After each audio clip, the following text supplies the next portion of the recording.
Welcome back, everybody. Hope you're having a great day. Welcome to my channel. If you're brand new here, my name is Megan. I am just trying this YouTube thing out so I can share some of my knowledge that I've gained over several years of trial, error, failure, successes. It's a self-sufficiency, kind of do-it-yourself channel. I hope you learn a few things along the way. If not, I hope you're entertained. I'm glad you're here either way. If you would take a minute, hit that subscribe button. If you like this video, hit the like button. And if you really want to know more, hit the notification button so you're always going to be up to date with every video that I put out. Today's video is episode 2 of the Building a Garden series.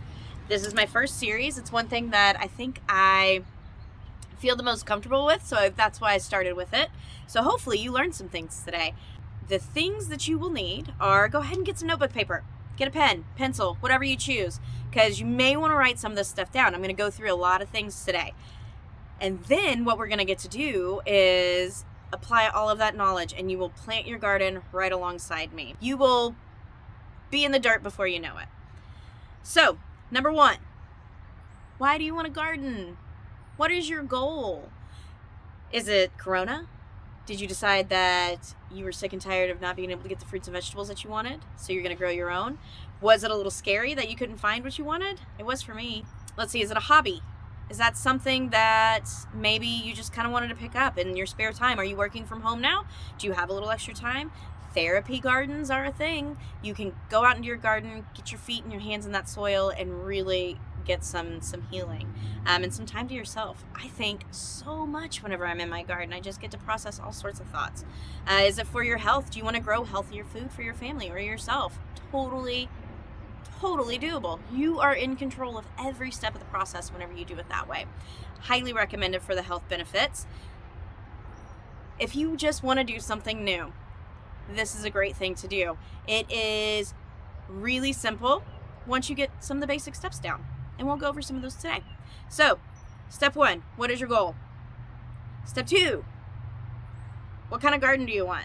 A lot of people do flowers. A lot of people do salsa gardens. I do mainly tomatoes and peppers. And I love herbs. Oh, I love herbs. I've started growing fruits. I just love food. So if you love food, it's a great way to get more food for a lot cheaper. And again, you get to control the process, which is great. Decide what you want to grow. This is probably going to be the hardest part of it all. You start looking through the rows and rows and rows of plants at Home Depot or Lowe's or your local garden center, and you get overwhelmed. I want to grow this, and I want to grow this, and I want to grow this. And it's very easy to get overwhelmed too because they're like this big, right? So you can take a whole cart full of those things home and put them in your garden. Well, if your garden is only 4x4, you're not going to be able to fit them all there, so you got to figure something out.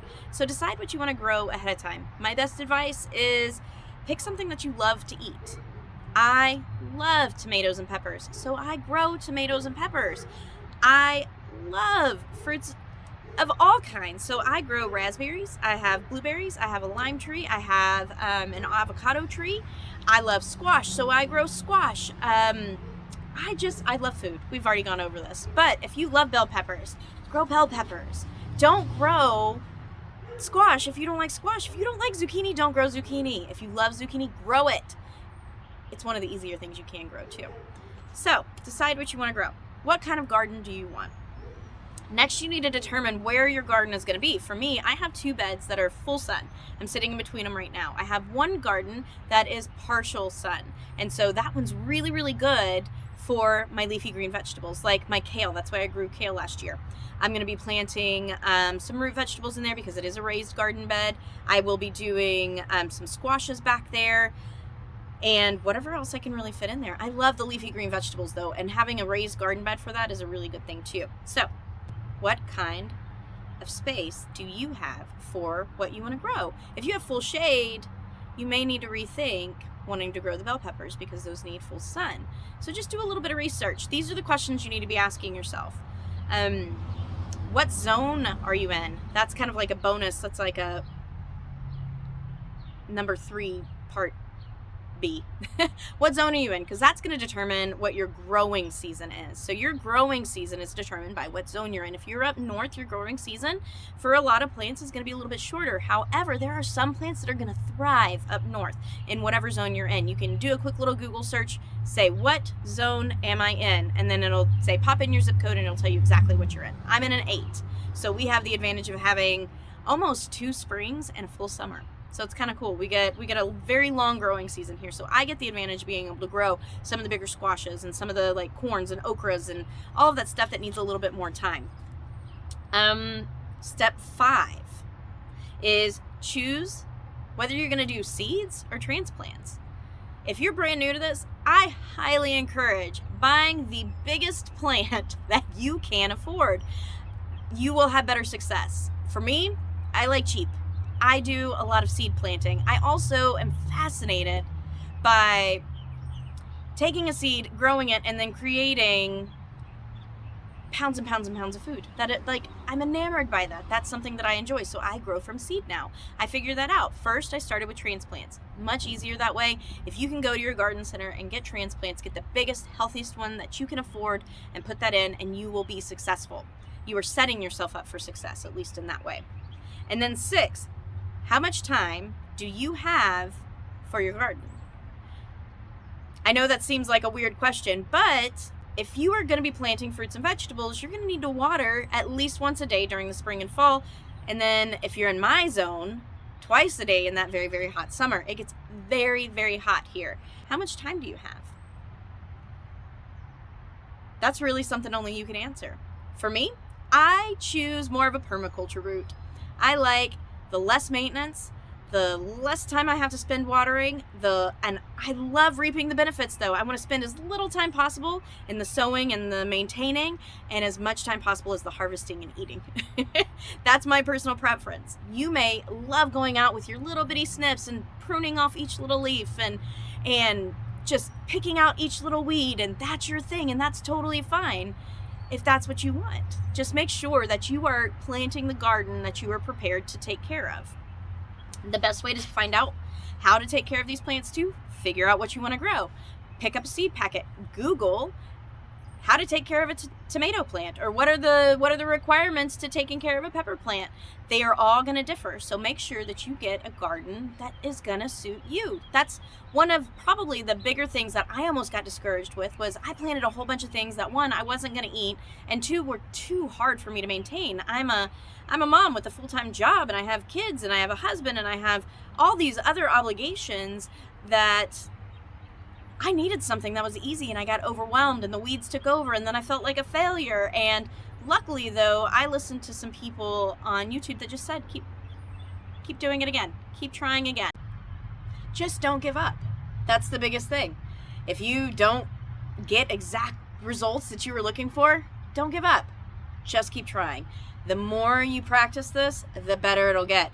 I, to this day, continue to kill lavender. Some people are amazing at growing lavender. I'm not that person.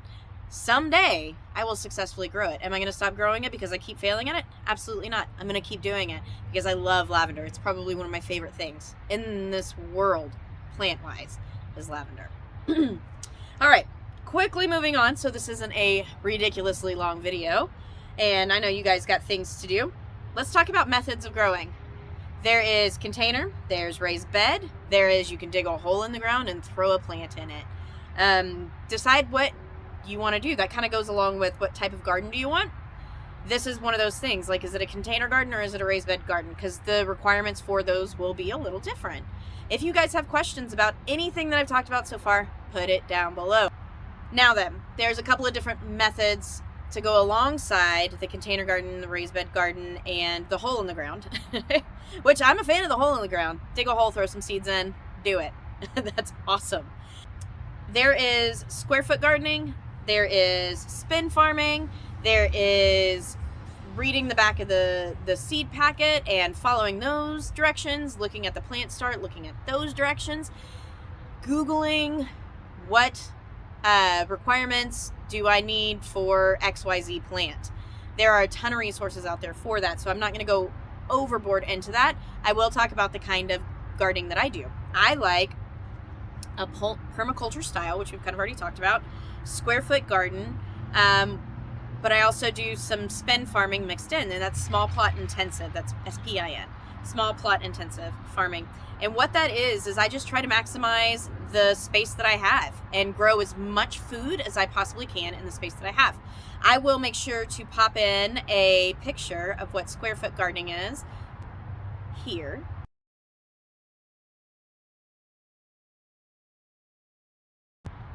And as you can see, there are certain plants that require a certain amount of space. Radishes you can grow like 12. Beans you can grow like 9, depending on the type of bean they are. Tomatoes you can grow 1 per square foot. So it's a really helpful tool to help you maximize your garden space. And like 4x4, I think you can grow like 8 tomato plants if you space them right. I'm probably saying that wrong, but I hope you understand what I'm trying to say. There's also a product that you can buy. It's on Amazon is where I usually find it. You might be able to find it at a garden center, but it's called, let me see, I wrote it down here. It's a seeding square. So if you're doing this direct sowing, it's a square that has different holes for different plants. So it's 1 square foot, and then it has, if you're doing lettuce, it has holes where you can put the lettuce seeds. It's pretty cool. I don't personally have one. I like to just kind of do it based off of my own ruler or measurements or whatever I have around me. But if that's something that you want to do and you want to be a little bit more precise with it, go for it. It's another way for you to just be successful and stack those odds for yourself. You want the successes, you want the wins, and anything that you can fiscally afford, do it. Now then, after all of that's said and done, after the 6 things, the different methods, hopefully you're writing some of these things down. If not, go back and watch them. There's a couple of different things that you'll need to think about too, is what do you want to amend your soil with? Now then, in your zone, you have a specific type of soil. Google what type of zone you're in, and then look for the common soils found in that area. Then you'll know typically what kind of amendments you need to put in there. Do you need more lime? Do you need more phosphorus? Do you need more nitrogen? Depending on the plants that you grow, you're going to need specific nutrients for those. So that all comes with learning and deciding what plants you want to plant. And then lastly is, and we'll go through all of this too, is setting the whole thing up. So you'll want to make sure that you set aside a day, typically, mine's going to be tomorrow, where you go through and you clean up your garden, you dig the holes for the plants you're going to plant, or at least that first grouping of plants you're going to plant, and then you do it. But you want to make sure that you're not constrained by time. So plan accordingly to get into your garden. Maybe split it up in between 3 days. Maybe you can knock it all out in one. It's whatever suits you the best. I hope that you guys found this beneficial. I am going to be getting in the dirt tomorrow, so there will be more videos to come after this one. I look forward to all of your questions and comments. Again, don't forget to hit subscribe if you found value in this video. Hit the like button. That lets me know that I'm on the right track. And then if you have any questions, like I said, comments, put them down below. I can't wait to connect with you guys. I'm having a lot of fun with this. Thank you all for coming, and thank you for sharing this journey with me. I hope you guys have an amazing day. Bye.